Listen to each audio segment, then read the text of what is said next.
Guys, we're out on the back porch today, and it is windy, so you may hear a little bit of wind noise and banjos in my lap. And we're out here with some hats. Yay, hats. I've got this hat. David got some cute hats for Christmas. Gracie got him this one. It's a nice Stetson. Nice Stetson from Grace. Still got the tags on it, like Mini Pearl. You're gonna have to take these off. Got this cutie pie guy. I got him this little beanie. What do you call it? Bowler? Jonathan's a bowler. It reminds me of Georgos. He's a videographer with Diet Doctor, and just one of my favorite people. And he wears those all the time, inside and out. And then Jonathan got a top hat you can borrow if you want to. And then we've got my favorite. Oh, look, it's a Cooking Keto with Kristie hat. How could I not love this? That's right. And David got these hats, and you don't like hats. I hate hats. They're too hot. Ugh, So why hats. would we give him hats when he really doesn't love hats? Well, right before Thanksgiving, David got a call from his dermatologist. He goes every 6 months for skin checks. And he has had some basal cell carcinomas and has had to have like the nose procedure before to remove the basal cells. But this time we were told that he had a melanoma. And it was a scalp melanoma. And if you Google scalp melanoma, you'll see that they can be very aggressive. Dr. Google will scare you But don't Google it. death. Don't Google it. I did. Don't You Google weren't supposed to. I Googled it for a spag. You weren't supposed to. Apparently, for some reason, they don't know if it's because it's closer to the brain or there's like a stronger vascular system in the scalp, but oftentimes it can be far more aggressive. And so we just knew for a week. We only knew that he had a melanoma. We didn't know what stage it was or anything. It took forever. Actually, it was about 2 or 2.5 weeks before you actually got seen. But we ended up going to UNC, to the Center for Melanoma.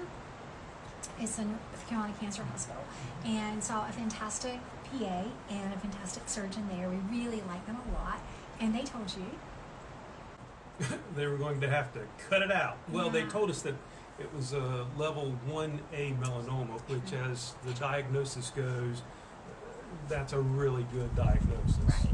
We probably They told me that this one wouldn't kill me. So that was, that made me happy.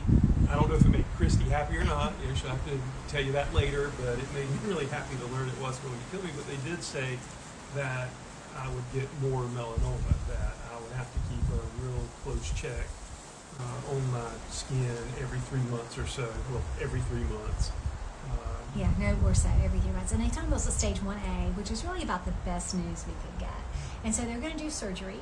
And he had a couple options for surgery, but the one that gives him not a bald spot for the rest of his life is it's general anesthesia. And it's like right up on the top, I'm going to show him. It's right like on the top of his, like right there, on the crown of his head. And he has a little bit of a bald spot there now, just a little where the hair's just a little more thin, which probably saved his life because they were actually impressed that the local dermatologist saw it. And anyway, but she did.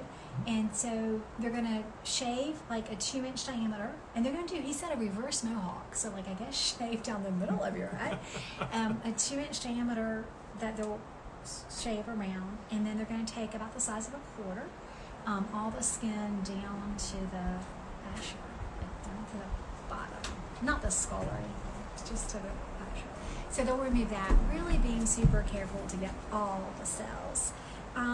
So anyway, it is general anesthesia. So one of the big decisions that you've got to make, besides like which hat you're going to wear, one of the big decisions you've got to make is what do you want to eat when you come out in recovery?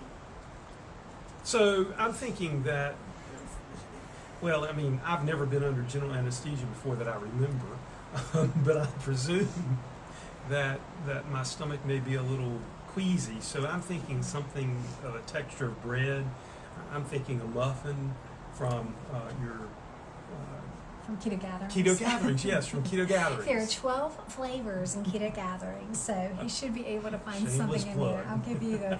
No, not at all. I'm just going to give you the book and say, here, pick out what you want. I thought the blueberry chocolate, muffin. I thought chocolate chip would be your Blueberry. favorite. That's all. And really, blueberry. Okay, so I've got to find some blueberries. Not a big deal. I can do that pretty easily. I think there's some. I made some cranberry orange at Christmas, but I gave those away. They were good too. Yeah, they were good. They walked out the door. I don't think I have anything in the freezer. I never dreamed you'd want muffins because you generally don't like those so Yeah, much. I'm not a big bread person to start off with. But And I would probably choose like Zivia ginger ale because ginger ale sends to calm my stomach, or even a ginger tea, because I don't mind something hot. But you're not a fan of those things. So what are you thinking you might want to drink? I'm thinking some coffee or some diet cherry sun-drop. Oh, diet cherry sun. Anyway, it's a local thing. Don't get started. It's terrible. It's terrible. It has terrible things in it. And he has not been drinking that and has lost some weight in the past week. I don't think there's any correlation. So what hat are you going to wear home from the hospital? Probably the Stetson, because Probably it's the the Stetson. go-to-town kind of hat, right? That's right. Put on your good clothes and take the cart and buggy into the trail like the Jethro. Jethro, that's it. No, the Daddy Clampett.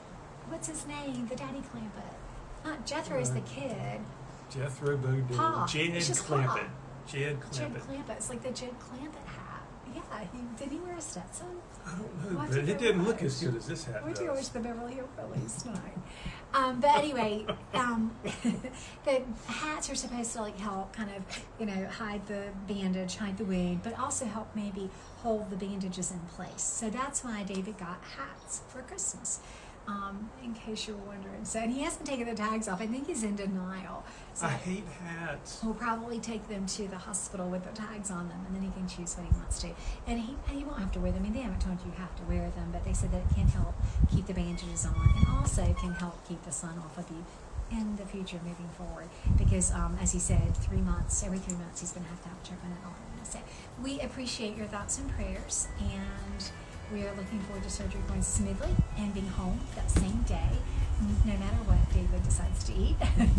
And I'll be in the kitchen making muffins this weekend, guys. Thanks so much, guys.